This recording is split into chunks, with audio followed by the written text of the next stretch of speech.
لازم ابدأ الحلقة حالا.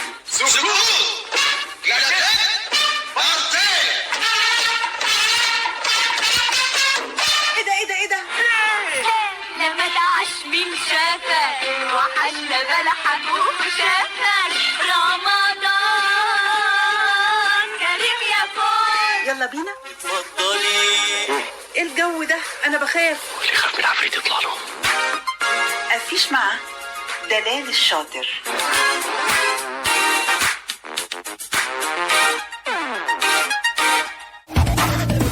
يا نجمتنا يلا معانا. نروح على فين؟ هروح لعم حمزة. كويس انك جيتي يا حبيبتي بنت حلال. كنت مشتاقة لعم حمزة وقلت اعدي عليك. انت جيتي في وقت. ايه ده؟ واضح انه في مشاكل كتير جدا مع عم حمزة. لو كنت مديت ايدي مع سعيد وسرقت برضه ابويا كان هيموت. اول مرة اسمع الحكاية دي. انت عمرك ما قلت لي عليها. وبعدين يا حمزة حصل ايه؟ اضطريت اسيب الجامعة واشتغل بالتوجيهية علشان اصرف على نفسي وعلى اخت سكينة اللي كانت لسه صغيرة. ياه لا، انا بقول تغني احسن من المشاكل اللي انت فيها دي. سيدنا حرمه في رمضان نوادرهم اشكال والوان. سيدنا حرمه في رمضان نوادرهم اشكال والوان. دلوقتي هنسمع حكايتهم ونشوف مين فيهم غلطان. طبعا هو ابدا هي سيد محقوق 100%. انت يا سهير مش طبيعيه. بالعدل عشان نحكم بينكم رح نقعد نسمعكوا شويه ونشوف مين فيكم الغلطان. سيدنا حرمه في رمضان. سمعتي عن العصابة اللي بتقتل الستات يا نجمتنا؟ جوزها بقى اللي مكلفينه ويمسكهم ويقبض عليهم. نافع زهرات يا اللي انت مش دريانه.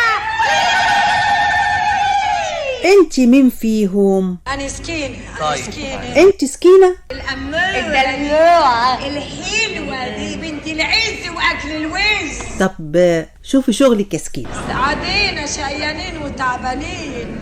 هو انت مش معاكي الضحية اللي جوزها بيدور عليكم؟ زغرات يا اللي ما انتش معانا.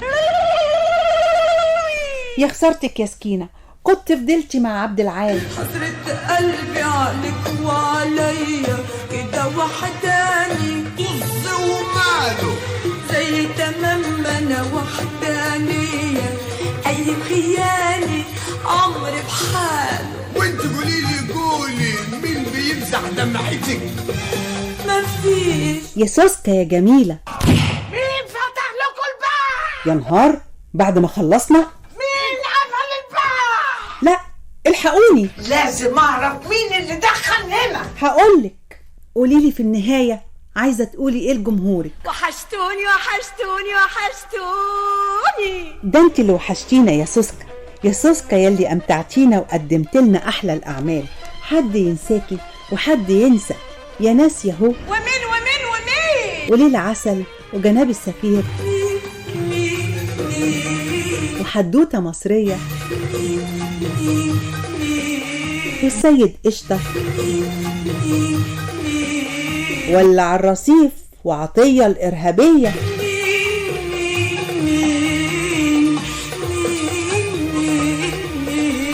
بكيزة هانم الدرامالي. سوسكا الجميلة.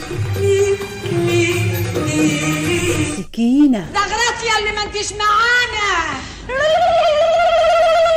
وغيرها النجمة الكبيرة سهير البابلي. قولي مين مكلبش مهجتك؟ شاوي